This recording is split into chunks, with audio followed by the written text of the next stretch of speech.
Once upon a time, there lived two neighbors. One of them bought a shotgun. Aha, thought the other. All right, I'll buy myself a bigger gun. What could this mean, thought the first neighbor. I'll buy myself something bigger.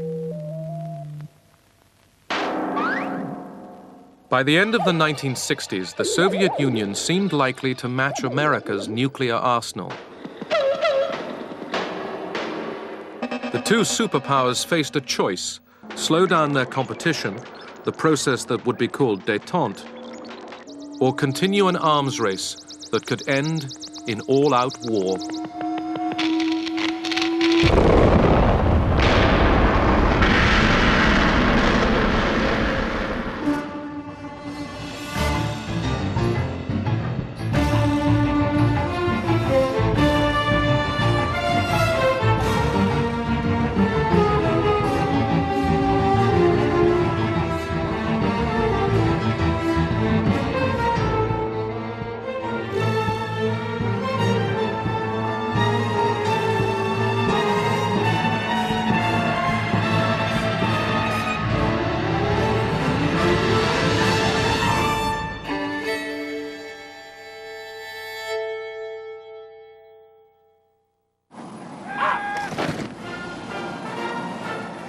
In 1969, a new American president came to power. Richard Nixon had new ideas about how to make the Cold War less dangerous. He was ready to accept the Soviet Union as America's nuclear equal.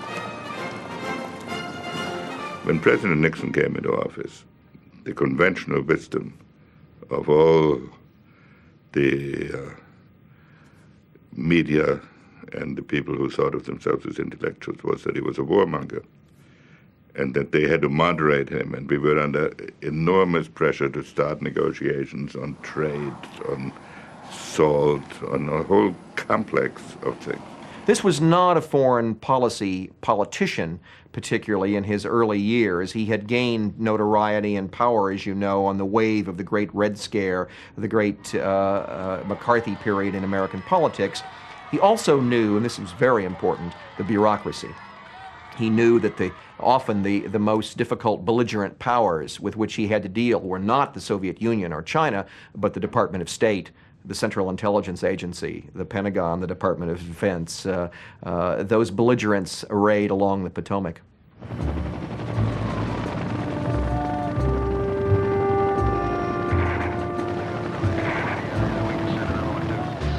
Although Nixon wanted to revise America's Cold War strategy, his first priority was to get American troops out of the war in Vietnam.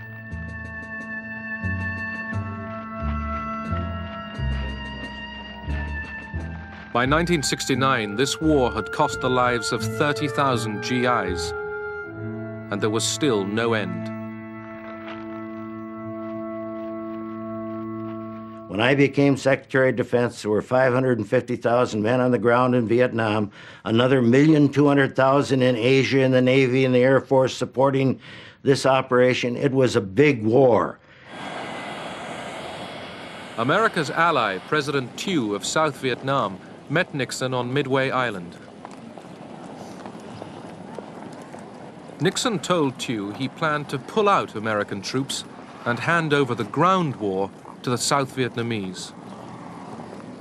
Vietnamization was the term that I coined in order to get people thinking about the responsibilities the Vietnamese had there. So we came in and said, that's fine as long as you leave behind a well-trained South Vietnamese army and equip us so that we could take care of our own destiny. In July 1969, the first American troops were pulled out.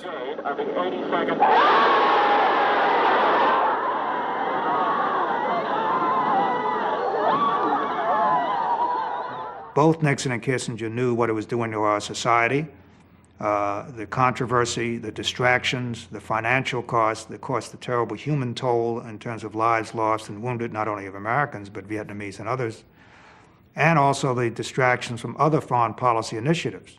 It's one reason that Nixon and Kissinger wanted to open up with China and to improve relations with Russia, partly to try to bring pressure on the Vietnamese to negotiate a settlement, partly to show a dramatic forward movement of our foreign policy that we were not crippled and paralyzed by the Vietnam War. Hanoi had put on its own pressure with an offensive in the south. American generals proposed bombing North Vietnam's bases in neutral Cambodia.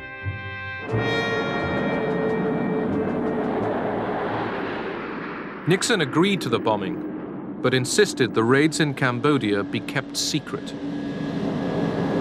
Doors open to 30 TG. Can we up to 30 TG? Stand by to release. Ready now. Oh, I'm sorry. Time. Ready now.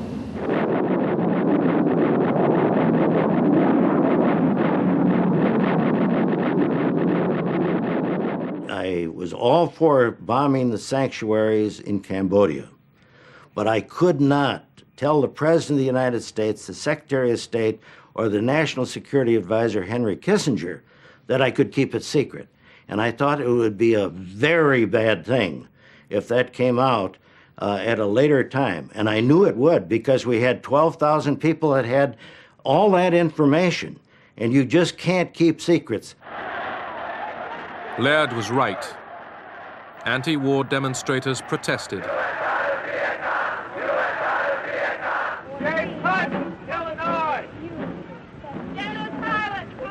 They called out the names of soldiers killed in Vietnam. Richard Nixon could look out the window of the White House and see a mob of people marching in the street, protesting the war in Vietnam, for instance. He could take a 3x5 card out of his pocket and take a look. And the polls showed him with the confidence of 75% of the American people. And he'd say, I'm not going to let those people in the street make foreign policy for this country. And so tonight, to you, the great silent majority of my fellow Americans, I ask for your support. I pledged in my campaign for the presidency to end the war in a way that we could win the peace. I have initiated a plan of action which will enable me to keep that pledge. The more support I can have from the American people, the sooner that pledge can be redeemed. For the more divided we are at home, the less likely the enemy is to negotiate. Nixon believed, I think correctly, that the opposition to the war was mostly about the draft and the casualties and not about the American presence. The Americans didn't care if we were bombing Hanoi. They didn't care if there were American airplanes around. What they didn't like was the fact that young American men were being drafted, sent to Vietnam, and being killed. The bombing of communist bases in Cambodia was no miracle cure. Okay. 100 meters away from it now, just from air. American GIs still came under attack in South Vietnam. All right, who's wounded? All right, give me some cover.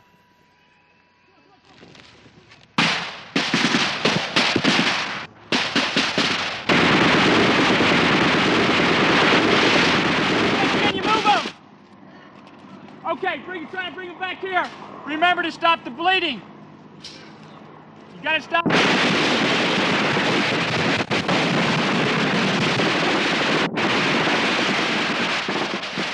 Nixon now ordered a ground assault into Cambodia. Anybody out here? Do you feel the people are united behind you, Mr. President? As far as the people are concerned, I have no judgment on that. All that I can say is that I know that I did what I believed was right, and what really matters is, as far as the people are concerned, is whether it comes out right. If it comes out right, that's what really matters.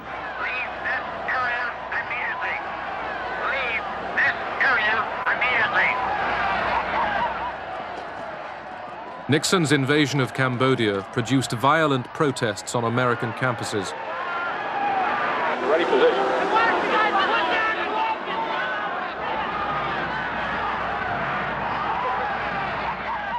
At Kent State University, National Guardsmen shot 4 students dead.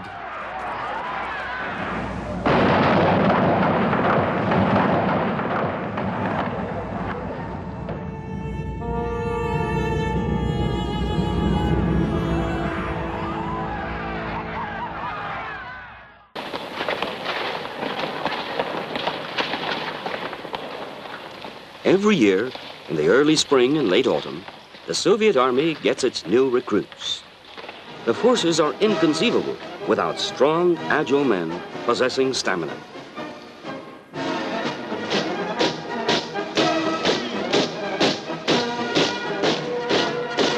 These are fighting men.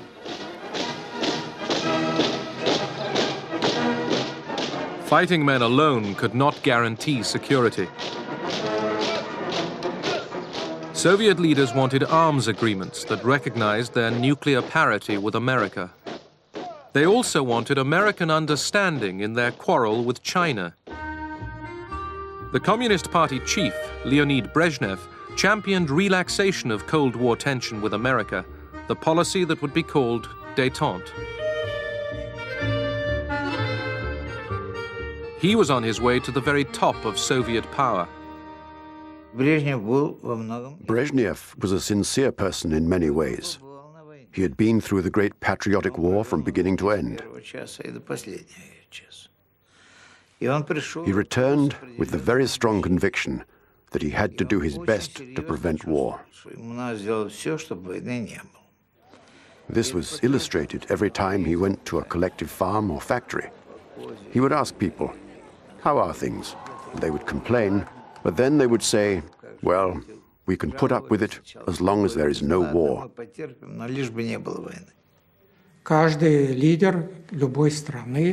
Every leader in any country has the need to express his character and to leave his mark in history.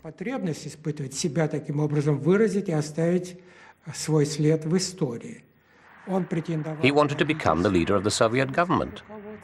One of the ways he had of strengthening his position was making foreign policy his priority.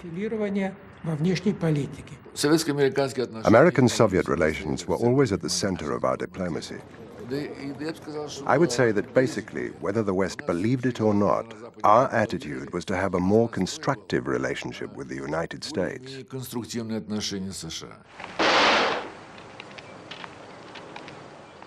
In Europe, the Cold War showed itself most painfully in the Iron Curtain that divided the two Germanys.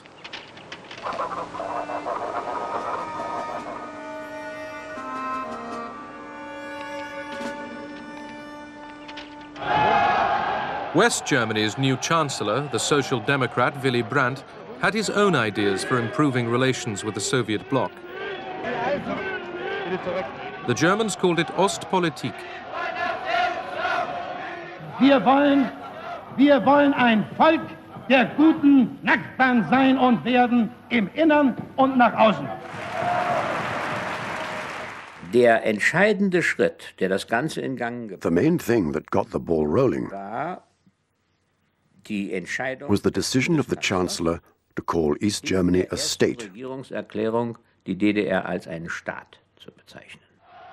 Das war, wenn Sie so wollen, This was a fundamental change in our position, unserer Position, die uns which led to fierce criticism from the opposition. erbitterte Gegnerschaft der CDU eingebracht hat. In Moscow, people were all ears. Moskau aber Aufmerksamkeit.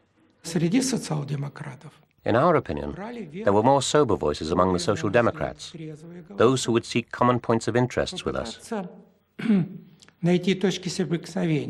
Not similarities in our outlook, but similarities in our interests. I would like to stress the difference. If we found points in common which would preserve a balance of interests, this could lead relations between the Soviet Union and West Germany out of a dead end.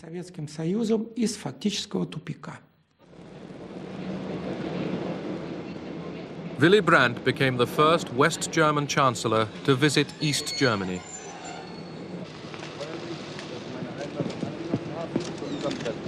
Ich wünsche Ihnen einen recht angenehmen Aufenthalt. Ich danke Ihnen sehr für die Begrüßung, auch dafür, dass Sie gutes Wetter besorgt haben. Daran soll es nicht liegen. Danke sehr. Brandt's visit was a triumph. To ordinary East Germans, he seemed to bring hope of change. But the Americans were worried. My first reaction to Ostpolitik was concerned that it would lead to German nationalism, that if Germany operated on its own vis-à-vis the East, it would emphasize its own national concerns, if not immediately, then over a period of time. Das Echo auf das, was wir uns vorgestellt haben. The response we got from Nixon and Kissinger was one of doubt and suspicion. Natürlich Skepsis war, Misstrauen. Had we thought about everything? Ich habe Kissinger als Sicherheitsberater. I had informed Kissinger shortly before we got into office what we planned to do. He asked a lot of questions. Und hat viele Fragen gestellt. We reached the point where I said, I am not here to consult, but to inform. Zu konsultieren, sondern zu informieren. Das war ein Ton, This was a tone unheard of in Washington. Noch nicht gehört hatte. While the danger we feared was real, the best way to avert it was not to fight it and then be accused of being the cause of permanent German partition, but rather to help guide it in a direction that was compatible with Allied policy. And so we established another back channel to Brandt through his associate Egon Bahr, and to the Soviets via Dobrynin and Falin. And we insisted that before anything could be concluded with respect to Germany, absolute assurances had to exist with respect to our position in Berlin. Brandt's next destination was Moscow. He hoped to remove Russia's fear of its old German enemy. Brandt was willing to recognize Europe's post-war borders and the division between East and West. Der Moskauer Vertrag war natürlich The Moscow Accords were the key to our bilateral treaty system with the East. Vertragssystems zum Osten. The Federal Republic ceased being an excuse for the Soviet Union to keep the Eastern Bloc in line. The treaty was a signal from Moscow that there was a readiness for change. Willy Brandt flew to another old German enemy. In dem Wunsch, durch einen Vertrag dauerhafte Grundlagen für ein friedliches Zusammenleben zwischen der Bundesrepublik Deutschland und Polen zu schaffen, reisten Bundeskanzler Brandt und Außenminister Scheel nach Warschau. Brandt had come to recognize Poland's western border, carved out of territory seized from Nazi Germany in 1945. The German Chancellor visited the site of the Warsaw Ghetto. Words failed him. He knelt at the memorial to Jewish fighters who resisted the Nazis.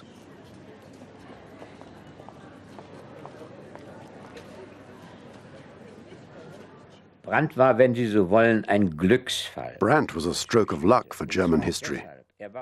For the Americans, he symbolized reliability. He had proved himself the defender of Berlin against the menace of the East.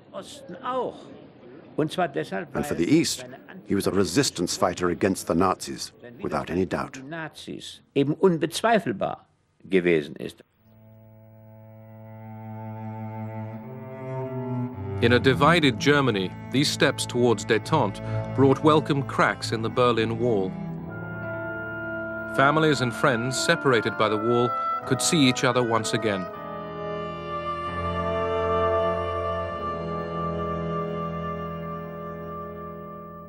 Okay, fine, we'll call you later. The architects of America's new approach to the Cold War were Richard Nixon and his national security advisor, Henry Kissinger. Henry was very temperamental, very bright, very territorial, very insecure. You could say the same thing about Richard Nixon. And they complemented one another a lot of the time. At the same time, they were rivals. They fought with one another. They fought not with one another, but behind one another's backs. They were devious. The embassies, so basically what is happening... The two men preferred to work in secret. Through back channels, they set up summit meetings in Beijing and Moscow. Well, we have a variety of independent sources also. Yeah, I know. None of them reliable. None of them totally reliable. That's right. Nixon and Kissinger wanted the summits in China and the Soviet Union to help America get out of Vietnam. They also hoped to bring China into their diplomatic game.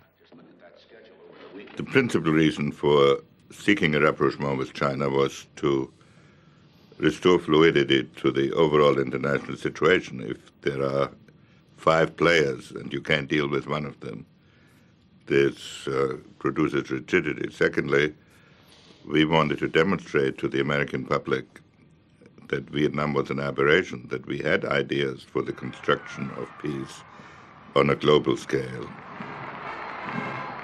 Soviet leaders were alarmed after Kissinger, and then Nixon returned jubilant from China. Not only have we completed a week of intensive talks at the highest levels, we have set up a procedure whereby we can continue to have discussions in the future. We have demonstrated that nations with very deep and fundamental differences can learn to discuss those differences calmly, rationally, and frankly, without compromising their principles. It was a great scare for our leaders, who decided that an anti-Soviet coalition was being formed, which included not only America and NATO, but also China. We felt we were being surrounded. The Moscow reaction was that a summit which we had tried to achieve before the trip to China, and in which they had been stonewalling us and tried to use it to, well, to put it kindly, blackmail us into untoward concessions, or concessions we thought were untoward. Suddenly, they agreed to the summit, and it unfroze our relations. In March 1972, North Vietnam launched a new offensive in the south. Nixon responded with more air attacks.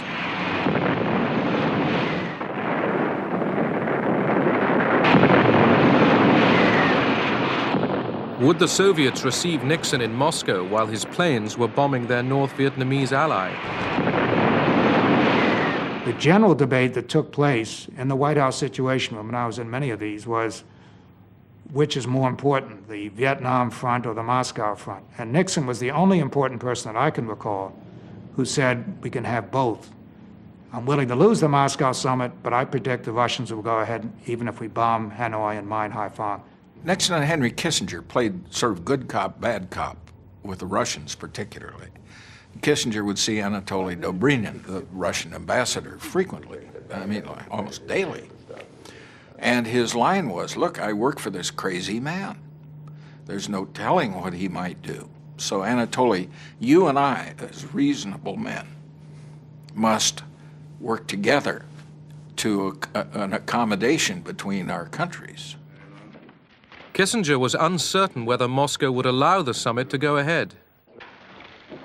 I went to see Kissinger. He was nervous but tried to hide it. He said jokingly, "Okay, let's have a bet," because he knew I had a piece of paper with the official Soviet reply. He said, "Let's bet whether I can guess the answer." So we bet a crate of champagne. I asked him, "So what do you think the Soviet answer is?" He was convinced that the summit had been postponed to a later date. In fact, the official Soviet reply was, "The summit is going ahead, as planned."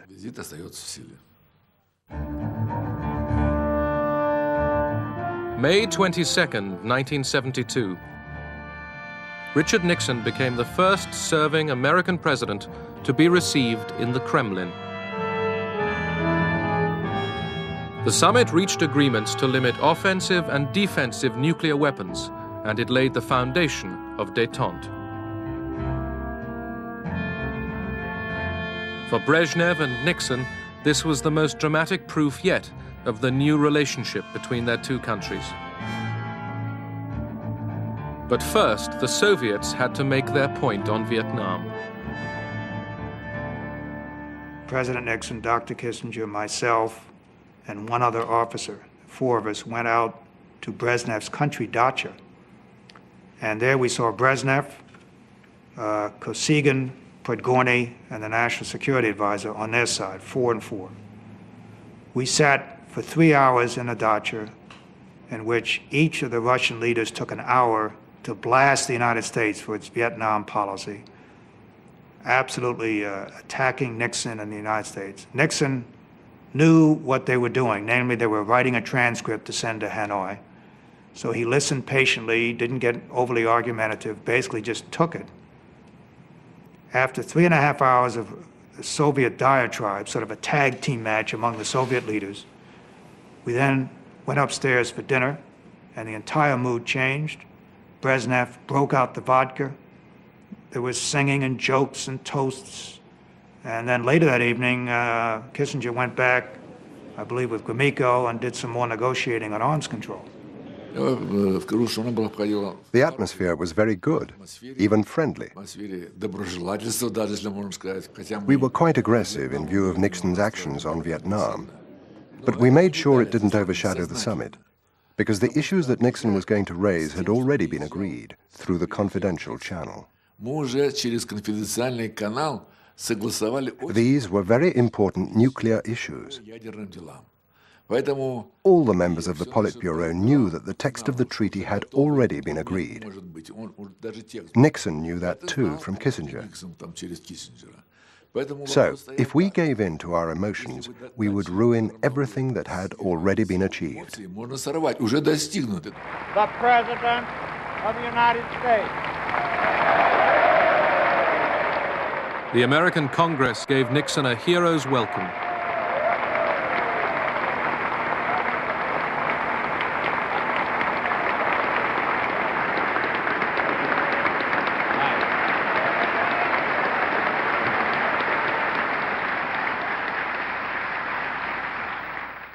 Last Friday in Moscow, we witnessed the beginning of the end of that era, which began in 1945. We took the first step toward a new era of mutually agreed restraint and arms limitation between the two principal nuclear powers. With this step, we have enhanced the security of both nations. We have begun to check the wasteful and dangerous spiral of nuclear arms, which has dominated relations between our two countries for a generation. We have begun to reduce the level of fear by reducing the causes of fear for our two peoples and for all peoples in the world. 2 weeks after Nixon's return from Moscow, 5 men working for his re-election campaign were arrested for breaking into the Washington headquarters of the Democratic Party. It was the start of a major scandal, Watergate.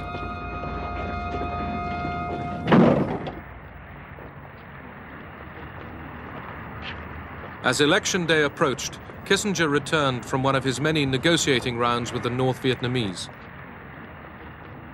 He told Nixon he at last had a deal on Vietnam.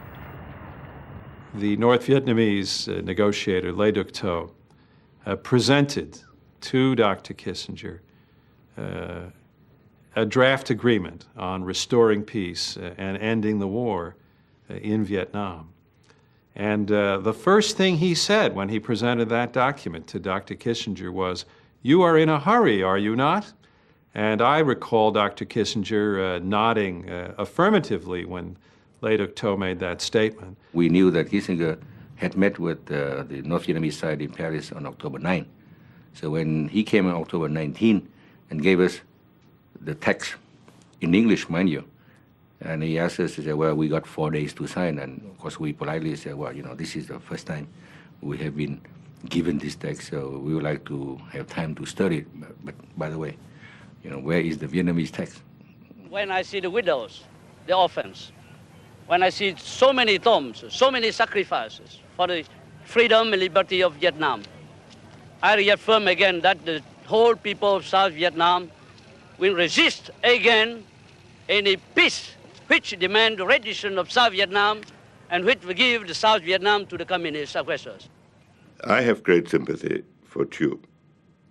And at the same time, I have great sympathy for our problem. We faced 65 congressional resolutions in the year 1972 alone that were urging unilateral withdrawal from Vietnam. And Mr. Kissinger said, well, if you sign this, we're going to bring peace, and it will be, South Vietnam will be developed, people will be happy, at which President Thieu said, listen, we have the interest and the future of our country. We are not looking for Nobel Prize. South Vietnam refused to sign. With his deal facing collapse, Kissinger hastily reassured Hanoi America still wanted an agreement. We believe that peace is at hand. We believe that an agreement is within sight. It is inevitable that in a war of such complexity, that there should be occasional difficulties in reaching a final solution.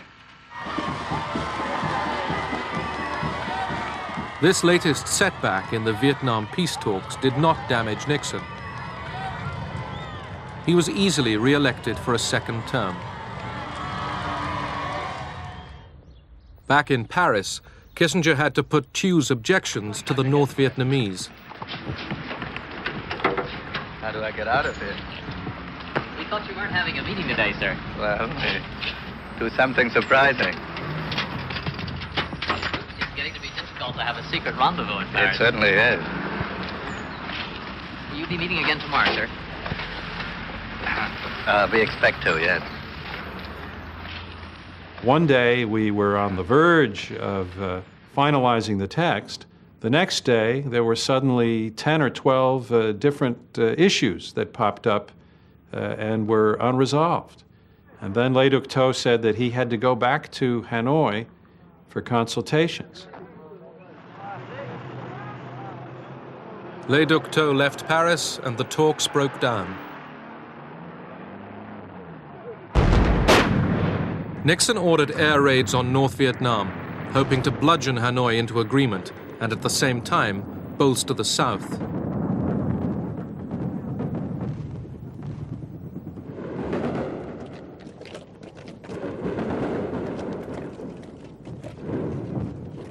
Over 12 days, Hanoi and Haiphong came under the most sustained bombing campaign of the war. The bombing served its purpose. North and South Vietnam were ready to agree to the deal that Kissinger put together.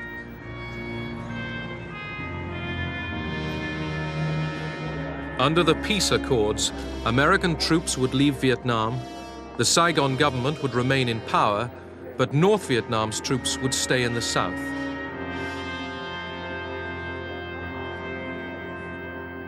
Nixon called it peace with honor.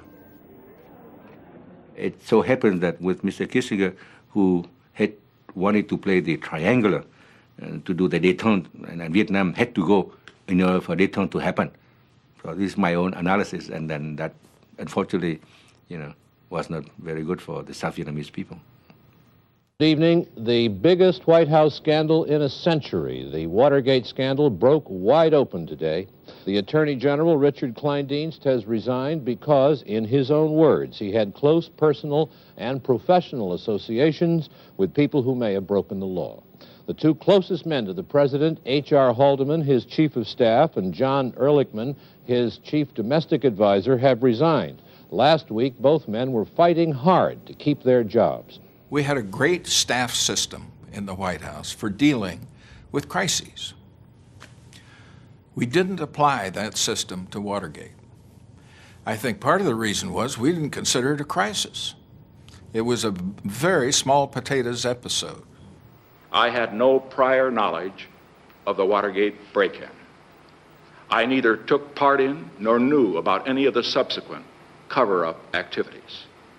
I neither authorized nor encouraged subordinates to engage in illegal or improper campaign tactics. That was And that is the simple truth. Regardless of Watergate, the process of détente continued. Brezhnev came to America for a second summit with Nixon. In California, the Soviet leader partied with Hollywood film stars.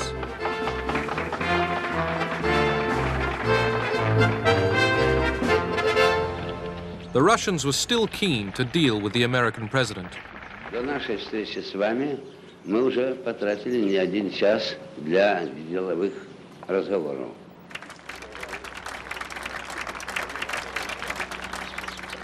Goodbye. Goodbye.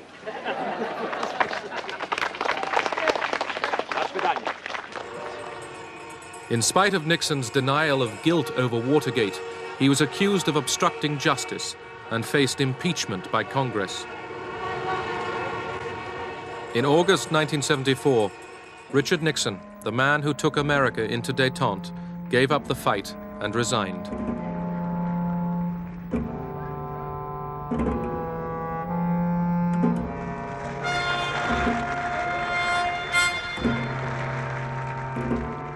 His successor was Gerald Ford.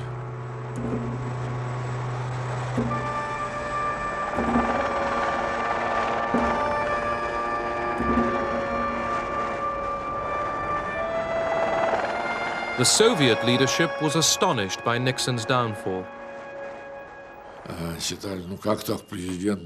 They thought, how could the most powerful person in the United States, the most important person in the world, be legally forced to step down for stealing some silly documents? It was so contrary to the mentality of the Soviet leaders that a person in such a senior position could be removed by legal means. They simply couldn't understand it.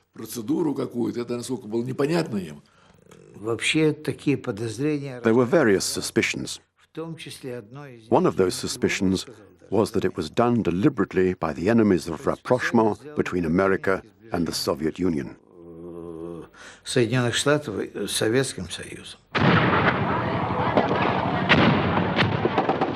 In Vietnam, the 1973 peace accords had not stopped the fighting. By April 1975, South Vietnamese troops were struggling to defend Saigon against Hanoi's final offensive. They could expect little help from the Americans. The Congress of the United States refused to supply the kind of military assistance that was necessary to keep the South Vietnamese military forces strong. South Vietnamese who had fought and worked alongside the Americans against the communists besieged the U.S. Embassy.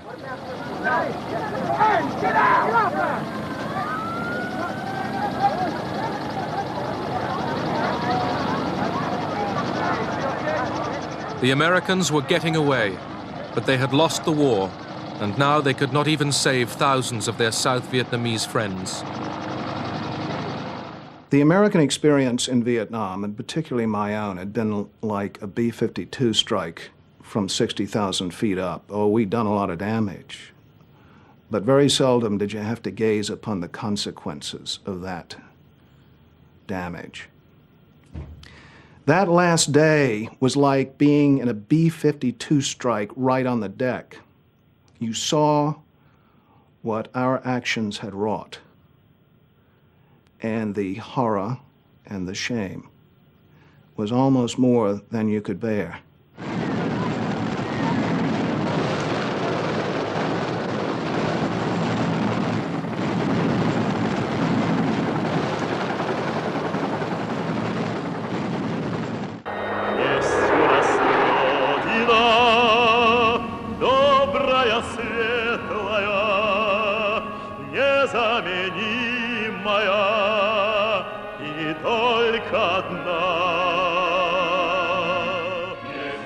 The Soviet Union proclaimed itself confident.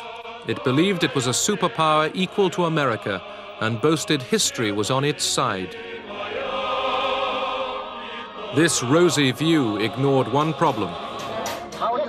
The treatment of Soviet dissidents like the writer Alexander Solzhenitsyn threatened to derail Détente.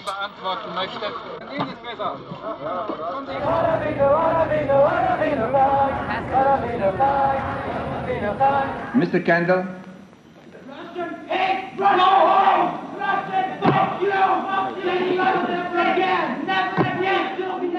American passions flared over restrictions on the emigration of Soviet Jews.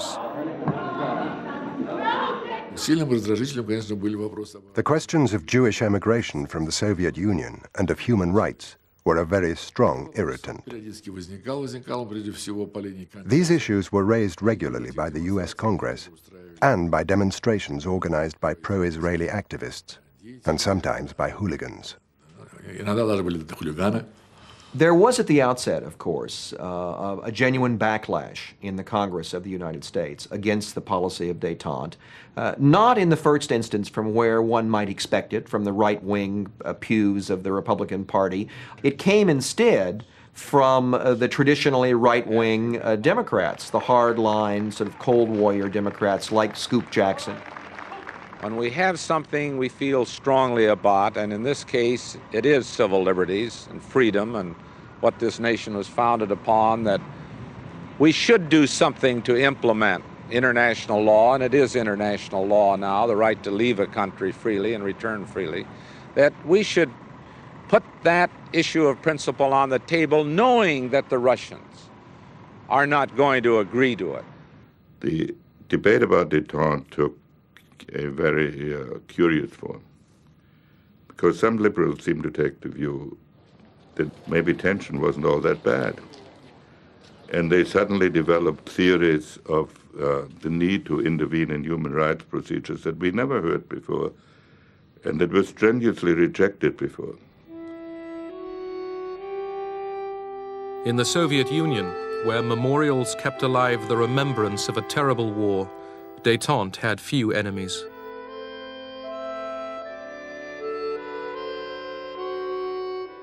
Soviet leaders hoped to guarantee their country's status and security with a treaty to be signed in Helsinki, which would recognize the post-war division of Europe. But this treaty had a stumbling block: human rights. The members of the Politburo read the full text.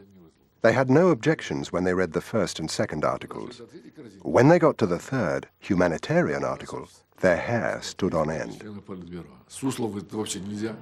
Suslov said it was a complete betrayal of communist ideology. Gromyko then came up with the following argument. The main thing about the Helsinki Treaty is the recognition of the borders. That's what we shed our blood for in the Great Patriotic War. All 35 signatory states are now saying these are the borders of Europe. As for human rights, Gromyko said, well, who's the master of this house? We are the masters of this house, and each time it will be up to us to decide how to act.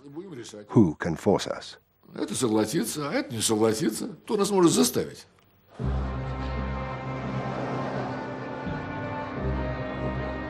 After overcoming the doubts of his colleagues, Brezhnev arrived in Helsinki, keen to cut a figure among leaders from East and West. Людям, принадлежавшим поколению, которое пережило ужасы Второй мировой войны, особенно отчетливо виден исторический смысл настоящего совещания. Право на мир должно быть обеспечено всем народам Европы. Both sides believed they had the agreement they wanted. The Soviet Union and the Warsaw Pact nations did not recognize that the human rights provision was a time bomb. We, the United States, believed that if we could get the Soviet Union and the Warsaw Pact nations to respect human rights, that was worth whatever else was agreed to in the Helsinki Accords. 3, 2, engine sequence start. 1, 0, launch commit. We have a liftoff. All engines building up thrust. Thanks to Détente, rockets could now point the way to coexistence rather than war. Houston flight, Zug Москва. Корабль «Союз» готов к стыковке. Apollo Houston, I got two messages for you. Moscow is go for docking. Houston is go for docking. It's up to you guys. Soviet and American spacecraft made history, docking together 140 miles above the Earth. Contact. All right. In space, cooperation was replacing years of Cold War confrontation. Glad to see you. When we went to the United States for training, we met the Americans. I remember one of them saying to me, "Since this international project, I have begun to sleep better at night. I'm no longer afraid of nuclear war, because we are working together."